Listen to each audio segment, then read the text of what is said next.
Hey, what's up? I am Tony making food Matta, and welcome to Tony Talk, a modified view into the culinary industry. This is season 3. We are starting season 3. In season 1 and season 2, I have talked about getting guests on the show for the podcast. And today I have Annie D. Hello. So I've known Annie D for a long time. You can check out. What's that? Oh, and Bella. This is Bella Cat.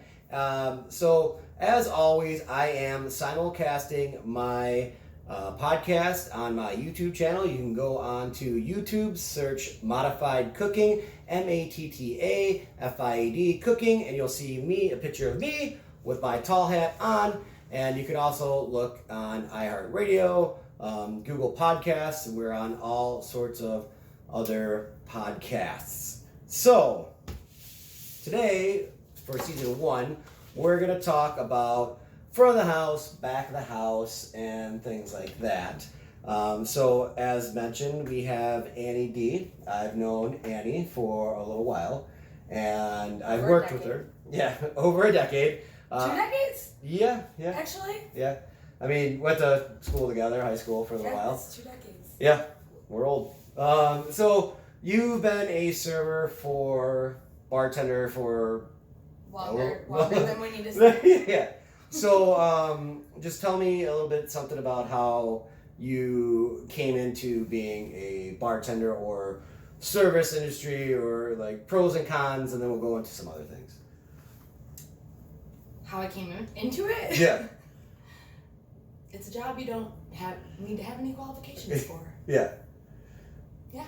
So it's something, being a server, you enjoy serving. Wait. Now that you say that. Okay.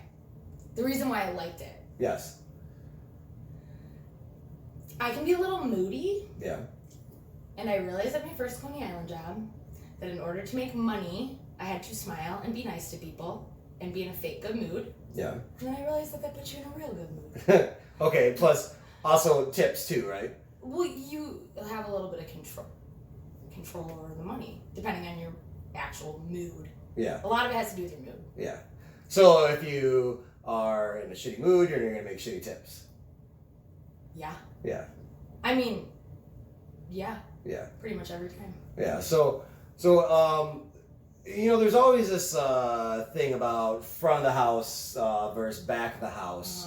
Uh-huh. And from your perspective, being a bartender, server in most of your jobs, what do you think is like one of the main things that really kind of pisses you off about like the back of the house in general?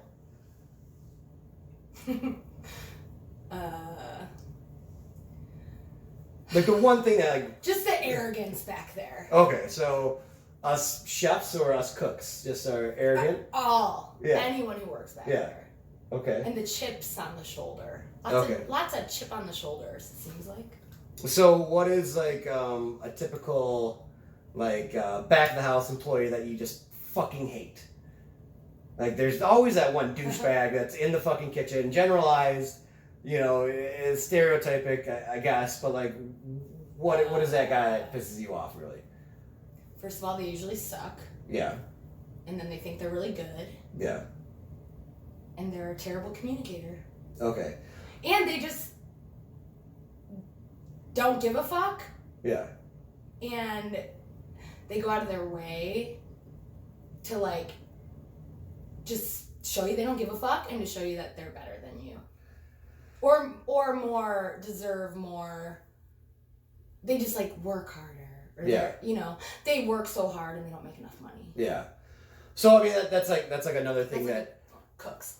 Yeah, so that's like another thing that like I've talked about, like hack cooks in some of my other podcasts. Also, I like cooks. Yeah. Sometimes. Yeah. So I'm not stereotyping. Yeah. So I mean it's like that those guys who are like the real hack cooks, hack chefs, bad apples in the kitchen. Those guys that just really piss you off, and they walk around with their chips on their shoulders and bad communication is the main thing. Bad communication, and they feel like underappreciated and they don't make enough money. Yeah. And I feel them there, but also like communicate better. Yeah. So do you think that they're like just mad at you because like you often make way more money than them? I don't take anything that they do or say personally. Yeah. Actually. I don't know why the fuck they're mad. Yeah. I just know that they don't know how to communicate. Yeah. So like maybe they are. So as far as like communication, like what do you like? They just don't like. You ask a question and they ignore you. Yeah. Or you ask a question and they give you an answer that you know they know is not gonna answer your question. Yeah. Like, how long is this gonna take? And they say, well, it just went down. And especially me because I'm not good at making food. Yeah. I just prefer to be fed. They are like, I don't fucking know how long it takes. Yeah. I don't know. So I asked you how long, not when you started it or whatever. Like I didn't ask you that. Like I asked you how long, and I know that you know the answer to that question. Yeah. So like you just don't want them to fucking beat around the bush. Direct communication, and if I say something or ask for it, stay heard. Yeah. So don't go. I know you're busy, but I like need this thing, and then I ask you for it, and then you're like, do, and then so I wait, and I'm impatient. Yeah. But I try really hard to be patient and to actually like act like I'm patient and look like I'm being patient because I know that it's obnoxious, but I also can't help it. But I'll try, and then it's like I ask again because I'm like, did they hear me? Yeah. And they're like, I heard you. Yeah. I'm like, oh really? Like, oh really? You could have just said heard. Yeah. Or acknowledged me the first time then. Yeah. So. And not, So something like that, being an executive chef now. Wow. Or just being a chef or a kitchen manager in general, like just saying heard is just something, just acknowledgement. Like that's like goes a long way. Yeah, communicating. It does. It's exactly what you just said, communicating. So one of the things, so you kind of said something like, front of the house versus back of the house. So like, Which I don't think it's like that. I'm not encouraging that. I think that it should be more. It can be really fun if everybody's. It should work together as a fucking team. The whole thing is fun. The whole reason that the job is good is because 50% of it is because it is literally fun and easy. Yeah. And so when you have some fucking douchebag making it A, not fun, and B, hard, it's obnoxious. Yeah. So one thing that used to make me upset a lot in the kitchen was when... We got into a couple fights. Before you became an executive. Oh, yeah. And really worked on your communication skills. Yeah, like the one time that I wrote her up. And that was when you already were kind of like a bossy boss. But like before that, there were. And she signed it with a smiley face. A big one. A big smiley face. That took up the whole paper. Yeah. So one of the things that like really like kind of upset at me like a lot of times when I was working online was like when waitresses would just like sit in the window or like and go. Yeah, tap their fucking hands. And I try not to do that. I'm sure I've done it in the past, but like. Yeah. If you want to ask a question, ask a direct question. Yeah. It goes both ways. Yeah. Don't sit there, because it doesn't work, staring at someone for a long time. Yeah. Doesn't make things move faster. Well, it also, like, it for the cooks, like, it kind of puts a little bit more pressure on them. Anxiety. And they start, and they, like, who's watching me? And then they'll fuck up your food. And resentment. Yeah, so. Because that's how I feel when I'm trying to get ready. Yeah. To go. Yeah. And someone's staring at me. Yeah. And it's like, okay, get the fuck out of here. Yeah, I don't. And I'll be faster. Yeah. Bye. Like, I'll tell you, hey, I need 10 minutes. Get the fuck out. Yeah. So, like, I mean, like, I get it. I get it with that. So, communication. So, that's also, one more thing that really bothers me. Sorry, now that my wheels are turning. Yeah. Don't fucking throw some shit out there that looks like shit, that looks like shit. Yeah. And then I have to sit there and I have to look at it, and you're putting me in a position where I have to be like... Sell it to the guest. Dude, this looks like shit. Yeah. Like, you know it looks like shit, I know it looks like shit, I know it looks like shit. Yeah. And now you're gonna make me fucking, like, say something that's gonna, like, hurt your feelings, because, like, a lot of people in the kitchen are very sensitive, I've noticed. More sensitive than any other department. That's for sure. So I agree. They'll say, see what they say. Yeah. I mean, that's rude. Again, like that's just hack cookery that I've talked about in my other podcast. And it's all around bad. It's rude. And it is rude. And for service industry, like, you know, when people go out to dinner, go out to dine, like obviously right now we got to eat outside in igloos because of COVID. If you have an igloo. If you have an igloo. So like they want to go out and dine and they want to get taken care of. Also, one more thing too. Yes. Like if something happened, some unfortunate series of events, or something got dropped on the floor, can you just tell me? Yeah. Yeah. Please, like, just tell me. I'm not gonna be like, oh my god, I can't believe you made a fucking mistake. Like everybody like, just tell me so that I can communicate it. Because I have not super specific standards, but I have an idea of how long things are gonna take. Yes. And I sometimes communicate that to a guest. Yeah. Like, okay, everything should be coming right up. And then it's like, dude, you couldn't have just told me because I literally just went over there and told them it was good. Like, without asking you because I just know how long it's going to take. Like, yeah. Now I have to go back there and say something else. Yeah, so... And that's annoying as hell. So, I mean, being a server, you should want to know about your food. Like, and it happens. Like, stuff happens. It's just communication, too. Yeah, stuff happens. You know, you drop food. And I learned earlier in my career, because I was, like... Everything, like the dickbag chef, douchebag cooks, like I was that guy. You know, show me your fucking boobs at the walk-in for a fucking side of ranch. Which I literally never did. Yeah. I'll just get my own fucking ranch. Yeah. Actually, little tip, just ring in the ranch and then talk to your front of the house manager and have them void everything at the end. Yeah. You can have just a whole fucking ticket full of ranches and sauces if the cooks are that big a douchebag. Yeah. Yeah. So simple solution. So like you know, I've been that cook, and like I mean that just like you don't want to be that guy, and like I used to make up excuses, like, you know, and like oh well, you know, this, that, and the other, but like honestly, like I would rather have you know that I burnt the chips. I burnt the chips for the nacho. I dropped fucking this. I forgot to do that. I'm sorry. Don't just give it to me and be like, see what they say. Yeah, because that's just at the end of the day. It's like, no, I don't want to see what they say. Yeah. Then I got to take it out. I got to show it to them. I have to. Yeah. How's everything look? Yeah. And then also, then I have to fucking wait. I have to go back, and then they have to go, you know what, this isn't good, and then I have to take it back, and then I can't turn that table. And guess what, motherfucker? You get paid hourly, and I don't. Yeah. So that is rude. Yeah. So the cooks getting paid hourly. Which is fine. That's what they like. Yeah. And whatever. Yeah, if they wanted to serve, then they can just serve. Yes. If they wanted to. And they don't want to. Yeah. Because it's literally it sucks a lot of the time. Yeah. So they don't want to. Yeah. Well, serving, bartending, I used to call it when I used to bar back at Albert's. Like I always said, like, hey, it's kind of like a show. You're kind of like on the show. You're it's on a different the show. skill set. You know, and you need to like present yourself.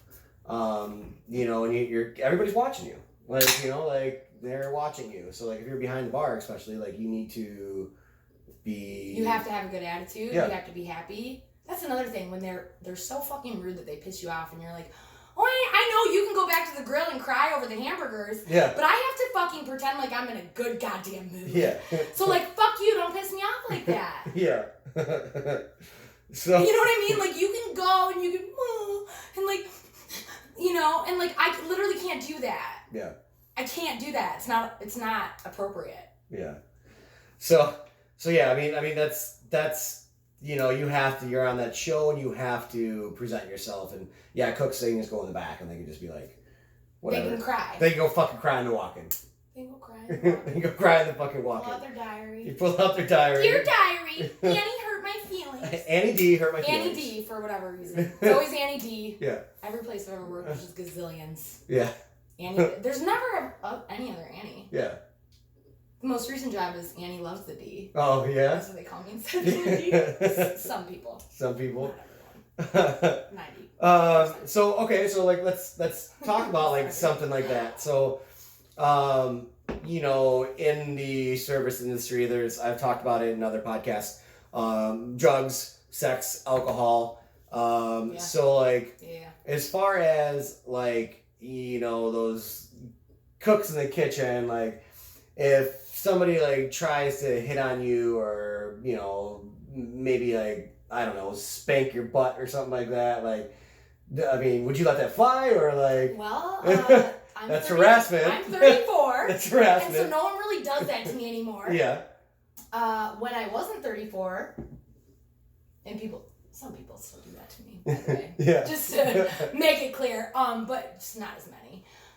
And it's further and fewer. Yeah.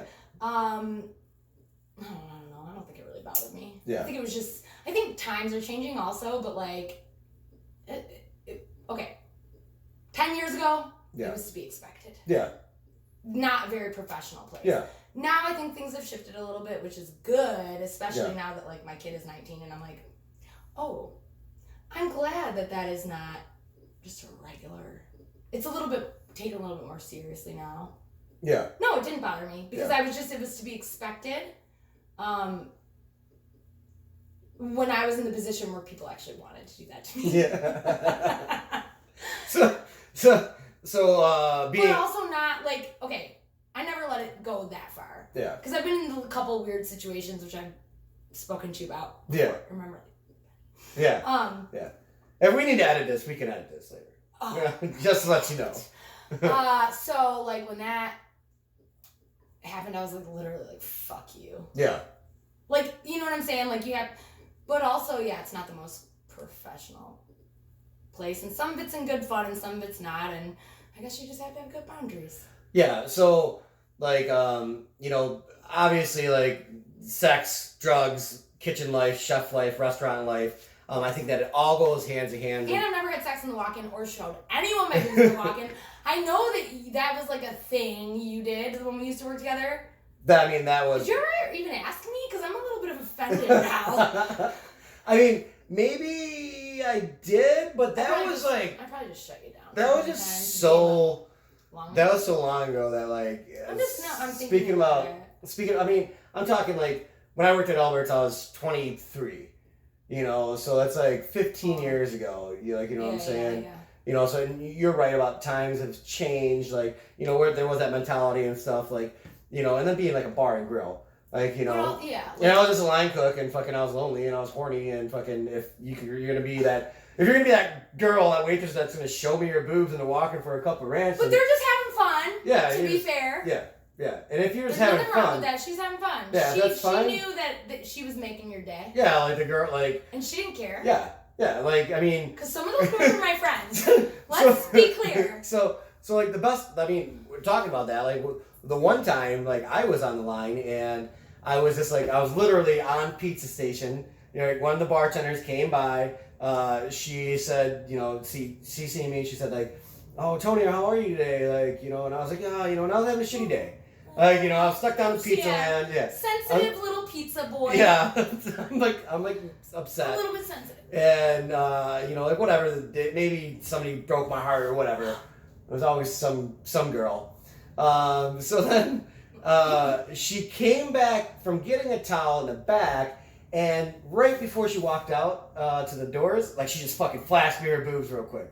And I was like, it made your day. I was like, what? Whoa! What? And there was nice. No Snapchat then. No. That was so exciting. Yeah. So then I forgot who it was, but the other cook was like, dude, what happened, man? I was like, bro, dude, she just showed me her boobs. No, she didn't. No. And then you don't even have like a little thing you can show them. Yeah. You know, you don't even have like your smartphone to be like, yeah, she did. Yeah. Look. Yeah. You know, it's just like based on like you know, it's the honor system. Yeah. Nobody believed you. Yeah. She knew nobody was gonna believe you. Yeah. So she just did it. Well, that is when front of the house and back of the house gets together, and That's when it's fun. That's when it's fun. When people are fucking with each other, everybody knows that that's when it becomes fun. Yeah. And you know what? I will tell you right now that is a lot easier when you're younger. And I started to get older. Yeah. And then came into places like a new place that was like, I didn't realize how much older I was because I'm a little bit immature. And at first I don't notice, and then I'm like, oh shit, all these people are like way younger than me. And like maybe that's part of the problem of like me having chemistry with them. Yeah. But then, you know, so it takes a little bit longer, but when you get there, It's fun. It's fun as hell. It's Yeah. literally the funnest job ever. It is like fun and easy and like it just goes by really quick. Yeah. And it's literally so fun. Yeah. Yeah. Like I've like that the whole like sexual harassment thing or whatever. Like I don't play that. Like I don't play that. You can't do that I can't professionally. I cannot do that. No, and also you just like shouldn't. Yeah. And also like you just people are. I mean, again, my kid is 19 years old. Yeah, and that and she works at a pizza my place, so like I get it, and also like you know people are just more aware about that stuff. But I'm just saying in general, it can be fun when you just like. It's not.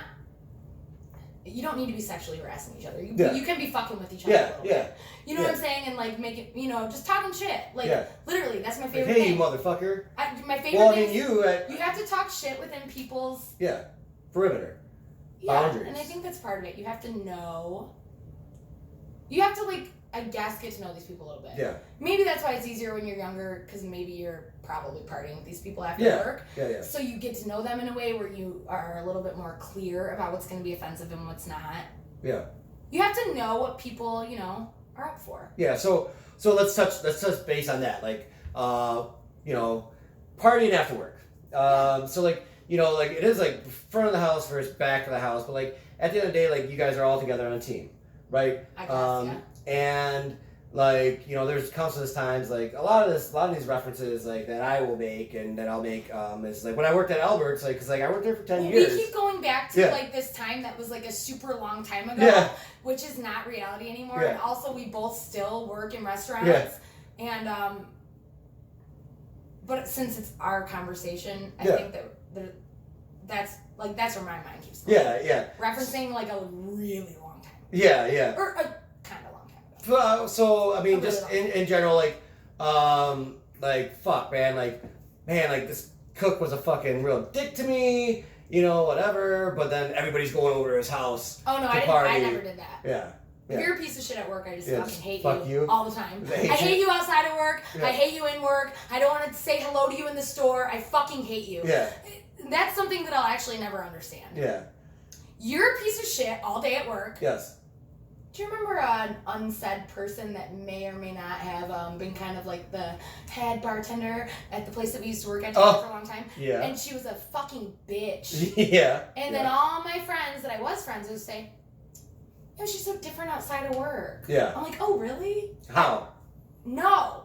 I don't want to be your friend when you're a piece of shit to me at work all day long. Yeah. Okay.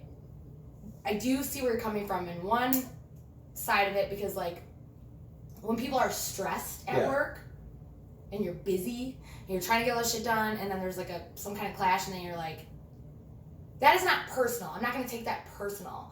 And, like, if you're crying about it and writing your diary about it after work, I'm going to make fun of you a little bit. Yeah.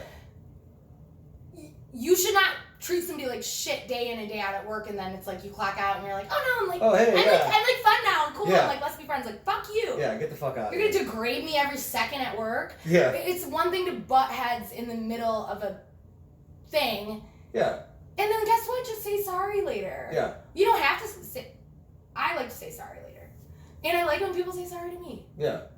But kind of then it makes me uncomfortable when they say sorry, because I'm like, I didn't care. Yeah, you're just like, whatever. I'm like, I didn't even like notice. Yeah, so I mean, like in the heat of the moment, like you might come up with these like these little battles, if you will. And that is not personal. And it's just like, dude, like I just want my fucking steak or also, whatever. Like, yeah, like get it. Like, and you don't have to apologize when you're still in the rush. Yeah. You don't have to apologize at all. Yeah. But you do have to move past it and not take it personally when it's that. Now, if you're coming into work and you're fucking taking your ego issues out, and you're taking about the fact that, you go home and your boyfriend doesn't, like, let you talk, and, like, you're, like, mad about it, and you're gonna, like, take all those control issues out on me? Yeah.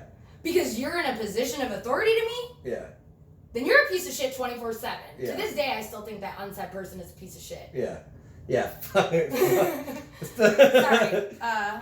Anyways.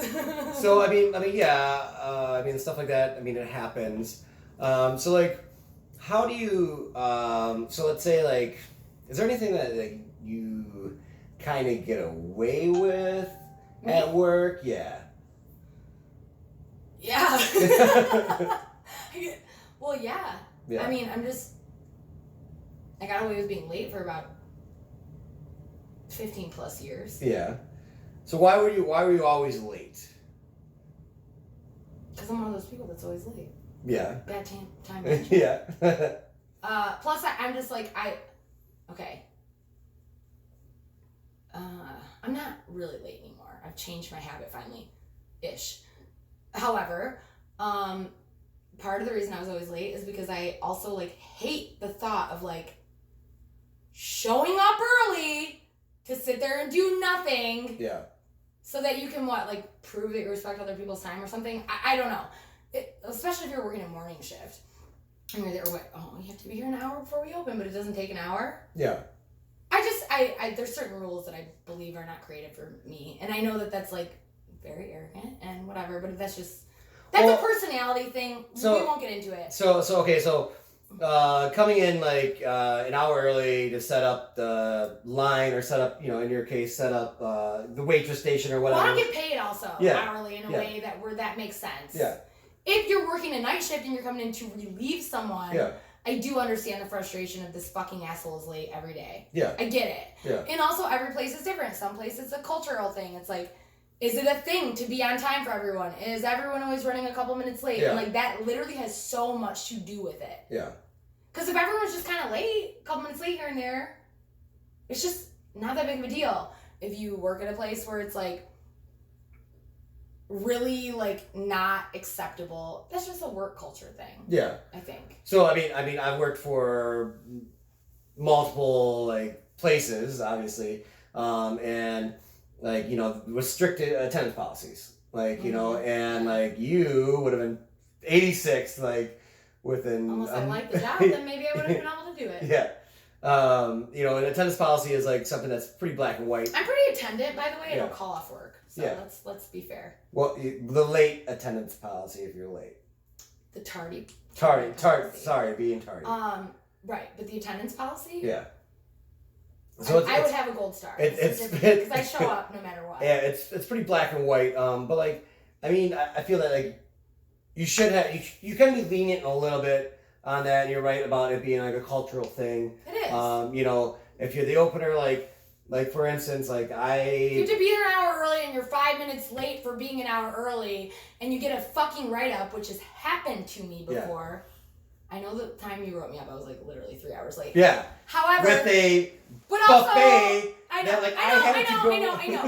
That was a rough patch in my life, and also I didn't give a fuck, and you guys needed me. So let's be clear. But when you're there an hour early, and there's a lot of sitting around being done in that first hour, and then I show up 5 minutes late, and I get written up for that. I mean, that's just fucking stupid and ridiculous in my opinion. It's like, really? Yeah. Really? Oh, you go home and get bossed around too, don't you, buddy? Yeah. Whoever wrote me up, it's like, oh, you just like to boss people around. Yeah. Fuck off.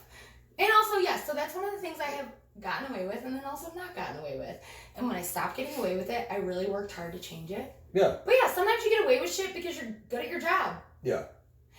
P.S. People walk into work fucking an hour early and do nothing the entire time that they're there. And then you have people that just walk in and just like literally do everyone else's jobs and get straight to it, and they make up more than make up for it. So I know that I get away with smoking as many cigarettes as I want to. So you smoke a lot of cigarettes. No, I don't. I hit a cigarette. Well, hit it. Okay. I don't smoke a full ass cigarette. Well, okay, sorry.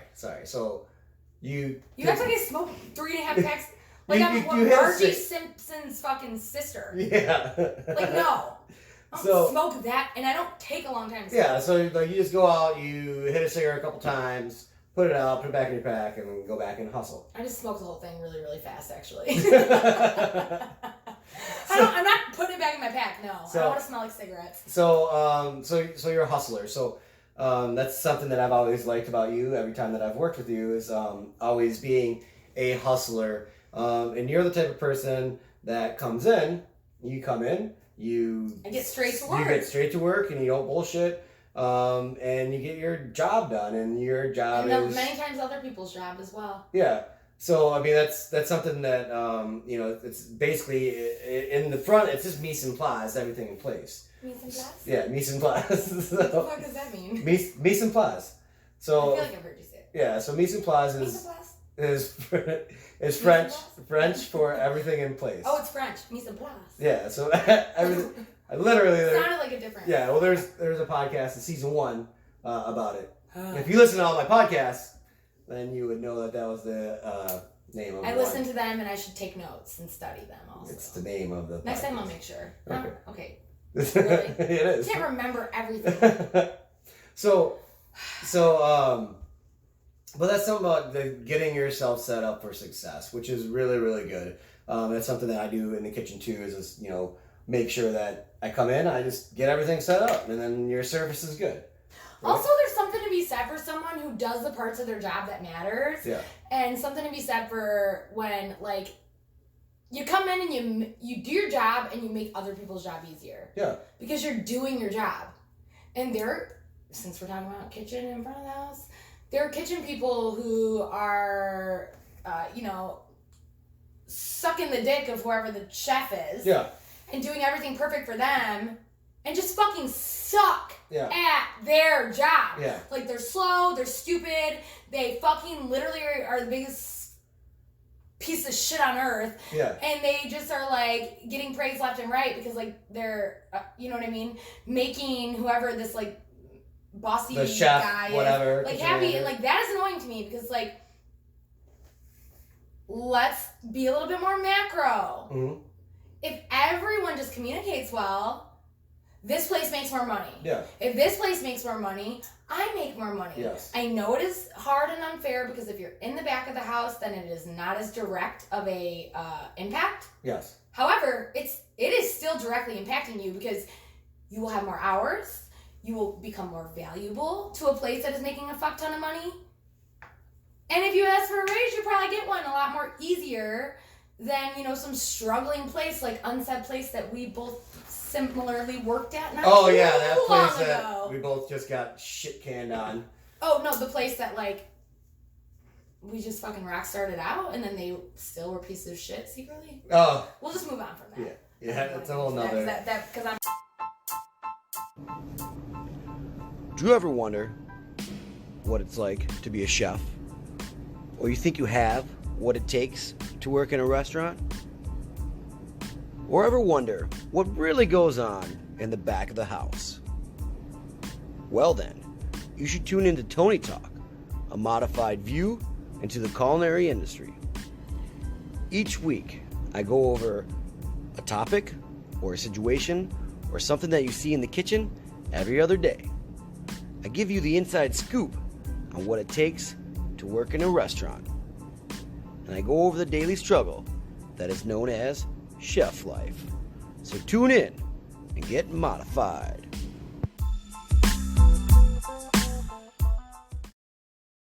Okay, so that place, like, screw that place. We won't talk about that because that was a I'm triggered by it still. Yeah, it's I'm a done. trigger. Okay, so talking about the business makes more money, then the waitresses make more money. Everyone makes more money. You bring in all your stuff. That's. Have you ever worked at a really slow place? Yeah. It's torture. Yeah, you want to be busy. Also, it's just like, no, but not everybody wants to be busy. Yeah. Well, because if you get in the habit of not being busy, you don't like being busy. It's uncomfortable. Yeah. I always like to be busy, but also I still know that feeling when it's just been slow for a long time and then you're busy and you're like, oh fuck. Yeah. But it is a little bit uncomfortable, but also I tend to like it and lean into it, but like not everybody wants to be busy. Yeah, I mean, you're the type of person that's it's either fight or flight, and you're a fighter. Also, I love money. Yeah, you do. I love making money. Yeah. So talk about making money. So what's your opinion on the wages that the cooks get paid? Like, what do you think about that? Because most of the time cooks. I think that cooks don't get paid enough usually. Yeah. And then sometimes I'm like, oh, you pay that guy that much? Yeah. He should be paying to work here. Yeah. Because he actually is just making everyone's life harder. Yeah. I say he. I know they're she's. The she's are usually the ones who are not pieces of shit. Even though sometimes they are. Yeah. Sorry, that was sexist, but that's how I feel. Females in the kitchen, it's very hard for them. Well, they do a good job when it's male dominated, but like yeah, but especially now, like I will always actually there's a piece of shit that I know that's a female that works in the kitchen. I always I don't even know enjoy having a female in the kitchen on my team, just because because they have different perspective. Yeah. You know, on how to operate things and operate systems. You know, or sometimes they're just literally the best person that you have there. Yeah, and because if you have to work so hard to prove yourself just to get in a thing, like your chances are you're better than everyone else. Yeah, like when I had Katie, my supervisor at LCA, and see her go from prep cook to lead prep cook to supervisor. Like, you know, and then she graduated culinary school. And also, like, you have to work harder. Yeah. If you're a female, especially in that kind of field. She was so on point, and she just gave me a different perspective on how to talk to people, communicate with people, my mannerisms, my actions, and she was very good at keeping me grounded, which was good. You know, that was good. Having somebody like Brenda on our I was gonna say, like, when you said Katie, I'm like, what about Brenda? Yeah, well, that's the next. No, that's the next point. And what about me? And well, those are some things that, as always, mostly Brenda, cutting me off always. Mostly Brenda. I'm sorry. So, I think I get that from my dad. So Brenda was one of the girls that I worked with, and she was very good. One of the women. And I've talked about her multiple times on other podcasts, and she assisted with this other project that I had.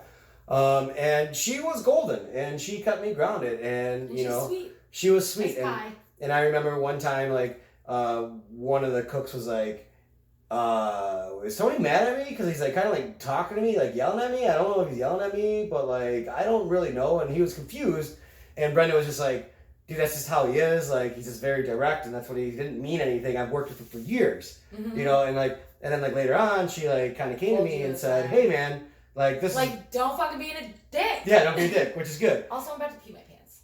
Can you pause this? Yeah. I really have to pee.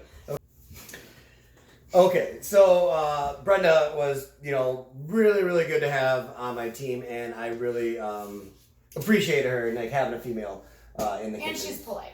And she's very polite. That's another thing. Yeah. Say hello. Yeah. Yeah, that's something that I always like to say, you know, say hi to everybody in the kitchen. Everybody on my team, hey, when you first come in, say hi. So, I mean, that's just polite. And also, kitchen people, stop being such a pussy when not everybody knows your name. There's no tickets with your name on them. Yeah. It's a very unfair It's very easy for the cook to know your name because it says Annie loves the D or Annie D. No, it says Annie D. Annie D on the ticket. That was a thing that someone with a great imagination did. Okay, It doesn't say that on the ticket. It says Annie. But also, you know my name. Like, yeah. It might take me a week to learn everybody's name. Yeah. Like, it's hard. And I'm pretty, what's the word? I'm missing the word. Eccentric? Yes, that's not the word I'm looking for. Intentional about like trying to remember people's names, right? Yeah. And you know, cooks are like think they're so cool because they know everyone's name. It's like there's a fucking ticket there with my name on it every single time. Every single ticket that comes in. And you sometimes in the first month that you work here, you just say my name. You have no clue who I am till I walk up to you again. So like. Yeah. Don't act like you're like so fucking aware, all-knowing or whatever. And special and, you know. So as far as like pay goes, like you said you you feel like cooks are underpaid. A lot of times, and then sometimes they're expected to like be this like professional, and then it's like, they're getting paid super like close to minimum wage. Yeah. And they get shit on. Yeah. And their job is fucking actually hard. Yeah. So, I mean, that's something that I've talked about before, is about pay and underappreciated. But it's so hard in this industry that when, you know, you're trying to make these, you have to get this food cost and you have this labor cost, you know, and like it's very hard I want to always pay my cooks what they're worth. I've worked with cooks just like you said that they were It's shit. like, why are you here? Like, you're getting in the way. You're the lead, and you're making 17 something an hour, and you can't even fucking make macaroni and cheese. Well, you're in the way. Yeah, you're in the fucking way. And you're like creating a toxic work environment. Yeah, and then I think that's one of the main things, like in just a restaurant in general, is that like understanding the fact of like toxicity, and then understanding the fact of like people who are being acknowledged and given leadership who are quite frankly very toxic, but they're really good at sucking the boss's dad. Literally and figuratively, by the way. This it's never happened to me. Well, okay, sorry. I've never been involved in it either, but I'm just telling you that like it is a thing, and especially like again, we've been working in this industry for a while. Yeah. I think it used to be a lot more common than it is today. But yeah, I do. When I say sucking dick, I just mean kissing ass. I just like to be vulgar. I do know that's what you mean. And that kind of messes up. So you have a young cook who's making $12 an hour. You have a lead cook who's making $17 an hour. But the lead cook sucks. And then now the cook who's making $12 an hour, like, kind of sees that, like, well, the lead cook is making 17, and he's just doing shitty. Well, the young person also can just, like, okay, because I'm thinking of someone very specific right now in my head, who is, like, young and sweet and very hardworking, who gets... He finally doesn't work in the restaurant industry anymore, thank God. I used to drive him home sometimes, and I would really try to encourage him to, like, don't let them treat you like that. Yeah. They would shit on him. They gave him no anything. They kept his pay low because they know that he's just generally speaking a hard worker no matter what. Yeah. And also, then they started putting him in between two different places with two different paychecks so that he wasn't getting any overtime. Yeah, so that, I mean... They were just fucking him left and right. And he was so...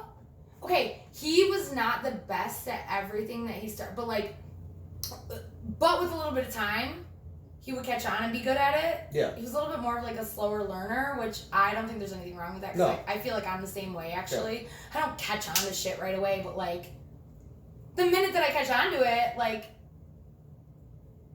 that's it. Yeah, then so it's kind of like, that person just get burnt out. They get burnt out. They get burnt out, and no one knows because the person who is directly above them or in that leadership is kind of in a position where it is to their advantage to not encourage and respect and promote this person. Yeah. Because they're too busy with their own job security to make sure that they stay in this position, making more money and making their boss happy. And I think that fucking sucks. So own a goddamn restaurant, show up every once in a while. Yeah, so I mean that's just being underappreciated in the culinary industry, in the kitchen. It's shitty. Like, I think it's very, very shitty that some cooks are underpaid. So the higher up you are at this other place where they don't even fucking pay you at all, and you put 5 months of your life into there. Oh, I thought we were going to talk about that. I'm sorry. I just got talking about pay. Also, but no, really, like, the higher you are in, like, a leadership role, like, I think that you should be paying attention to, like, the actual shit that's going on. Yeah. Front of the house, back of the house, all of it. Yeah. Communication, the way people interact with one another. I just think it's one of those industries that, like, those things, they make a big difference. Like, yeah, I feel that, like, coming up in my career path as a chef and going to culinary school, especially, like, at the arena, and then at the last job that I was, whatever it was, assisting, and then, like, this one, I feel like I've grown a lot within my management skill, and you're right. Like, you're right about a lot of things, but, like, you're right about, like, a manager, like, having to, like, coordinate all those things, like, and, like, kind of, like, make sure that they're paying attention to all these things to be a better culture. It's tricky, but, like, there should be some kind of, maybe it's the whole system. I don't know. Maybe it's a systemic problem. Yeah. Because the way that it is, it's just like to your advantage to like keep people down here and like not, excuse you, and not acknowledge them or encourage them at doing the things that they're good at, and just like keeping them under your thumb basically. And and a lot of like higher up people in the business, they just don't pay attention. Yeah. They're just not there. They have their they might be there on the camera. Yeah, or they have their own agenda and they really don't care. They literally will just be on the camera. So how do you so then let's touch talking shit, jerking off. Yes, let's touch base on one more subject. That was not appropriate. We can edit that out. Perfect. So let's talk about another subject matter as that fucking shitbag owners. Like, what do you feel? Like, how do you feel about a shitbag owner? I feel that it will catch up with them. Yeah. And when it doesn't, it makes me really fucking mad. Yeah. But I think it does a lot of times. Sometimes it takes too long for it to be truly entertaining for me. Yeah. Because at that point, there's just nothing that's going to make me feel better about this person. Yeah. But I think it usually catches up. So, I mean, we've both worked for a couple of shitbag owners. 100%. So like... And there's lots of different shapes and sizes of shitbags. Yeah, there is. And you know what? I appreciate the shitbag who knows he's a piece of shit. Yeah. Oh, he just snorts coke and watches cameras and fucking grabs pussies and acts like a douchebag all the time. Yeah. I actually appreciate that a little bit more because it is clear that you are a fucking piece of shit and don't care about any single one of your employees. Yeah. What really bothers me is the ones who try to spin everything like they give a fuck. What's that word? Gaslighting? It's kind of gaslighting. Yeah. They're not all gaslighty. You're really zeroing in on someone right now that we're not supposed to be talking about. But, gaslighting is definitely problematic, no matter if it's in a family, a business, a nation. Yeah. Like if you had a president that gaslights. Yeah. Anyways. So, like, we won't get into that either. Shitbag owners, like, they always suck. And it's toxic, and it takes, it's a trickle-down effect. It takes a big, big toll. Because you have to remember that the people that work and that are your, like, kind of just, like, entry-level workers... Who are making you money. Have their hands... On your money. All over your money. They're controlling your money. If you don't know what their job entails, and you don't take the time to have a conversation with them on a pretty regular basis, you're fucked. Yeah. And I'm going to sit back and it becomes more and more enjoyable the more that you learn to sit back and just watch them fuck themselves. Watch them burn. No, not burn, but like it's like, dude, this is. I think that leadership in a restaurant has a lot more control than they sometimes when they're being victim, they act like they do. Yeah. It's like, oh yeah, all these pieces of shit that work for me. It's like, well, yeah, I can be a piece of shit, and I can also be a not piece of shit. Yeah. So you're in charge here. Which way are you gonna have me lean towards? Yeah. It has a lot to do with you. So just gotta go on and wrap this up. So just one thing that I want to ask you about being a server, because as the season progresses, I'm gonna have different types of people: servers, cooks, dishwashers, anybody in the service industry. A couple things I'm going to ask when they leave. So what is, we kind of touched base a little bit on it earlier. So what is the worst feeling you can have being a server? The worst feeling? Yeah, about your job. Oh. Like what's okay, the very fucking worst thing ever is to be sitting there at work knowing that you could be making so much money and being held back from that because of stupid fucking goddamn rules that don't apply to you. You gotta leave at that point. Just walk away. Like, say something, be like, yo, like, what the fuck? Like, you know what I'm saying? And then if you are not heard in that situation, get the fuck out of there. Yeah. Don't fall for the, oh, yeah, what are you going to do? You're going to come back. There's so much money to be made here. I don't give a fuck how much money you're making. There's somewhere else you can make more money. Yeah. And guess what? To be a server or a bartender, part of the appeal and advantage that keeps you there is that you're making more money. You're making more money than anyone knows. Yeah. It can be super secret. No one knows. No, most people won't even believe it. How much money you can make. I mean. And you can kind of keep it very ambiguous. And and so that's what like kind of management or like other people try to do to like keep you stuck is like, oh, you do so good here. It's like, oh, do I? Well, I can do better somewhere else because you're literally holding me back from making money. Yeah. Because you're literally. There's a lot of different ways I can go. It can be just like not cutting when it's appropriate because you're lazy and you think that more people are gonna like get you out of there faster, which it actually doesn't work. Yeah, because they just talk. It doesn't work that way. Yeah. Like Al, my favorite manager. Well, there's a lot to say for Phil, who I think you should have on here. Yeah. But he said he's like I've worked enough to know that like when your staff is happy, like your job is easier. Yeah. Like so like don't let people give bad service because they're being greedy.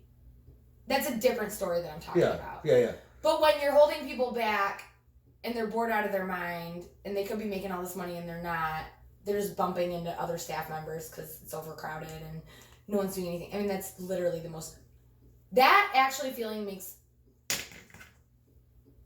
It feels like my head's going to pop off. Okay, so that's that sucks. So now we'll say, what is the best feeling about your job? Oh, just cruising through it. Just cruising through? Cruising through it and like having like a good day. Staff. Yeah. With you. Yeah. And like, so the people that you're working with, you really vibe with, and everyone's good at communicating because I think that's the main thing. Yeah. Is communication, and then just like moving around each other in a way where it's like you just know how to like move and get out of someone's way and like the flow. It's just that's so that's like the best feeling that you have. Yeah, just like sit there and wait for it. Yeah. And even thinking about it right now during Corona is making my mouth water a little bit.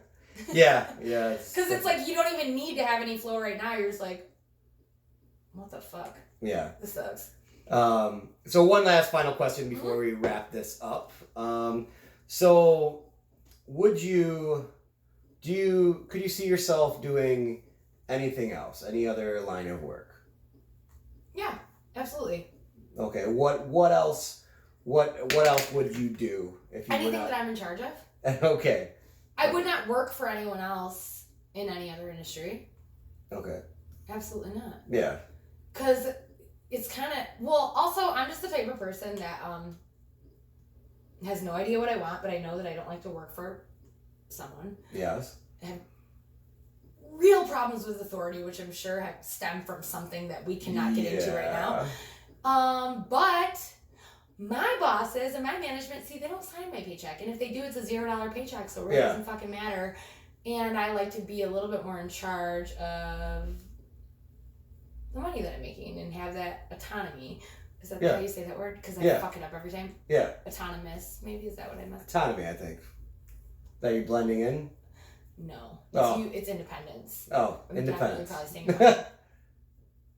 anyways, I like to have the separateness where like my money is my money. Yeah, you are very passionate about your money. And it depends very, very thoroughly on me.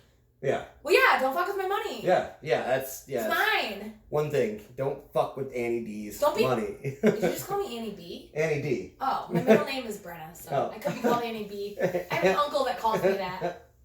Yeah. All right, so that just about wraps it up.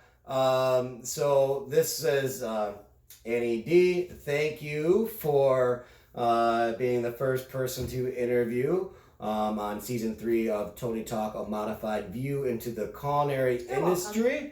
I really appreciate it. Cheers. So cheers to that. So he has a beer too. Don't let him fool you. Sorry, I'm taking a sip. So, once again, I am Tony Making Food Matta. You can subscribe to my YouTube. And I'm Annie Love the Deep. I'm just kidding. Just kidding. Okay. You can subscribe to my YouTube channel, Mattafied Cooking, Mattafied. You can see how lovely Annie D looks. Very pretty. Very lovely. Very They call pretty. a lot of things. Yeah. Like I'm always simulcasting on my YouTube, podcast, Anchor Radio, iHeartRadio, on Spotify, Google Podcasts, it's Tony Talk, Modified iTunes. View. iTunes, not yet. Or whatever, Apple Podcasts, did you mention that? No. Because you don't have an iPhone, so you just forget. Yeah. Soon I'll be getting one. I'm going to kind of lean into Spotify. Like, that's where most people get their podcasts, bro. So maybe I'll get one. So anyways, thank you for tuning in. And yeah, that's about it. So thank you and have a good night. Toodaloo.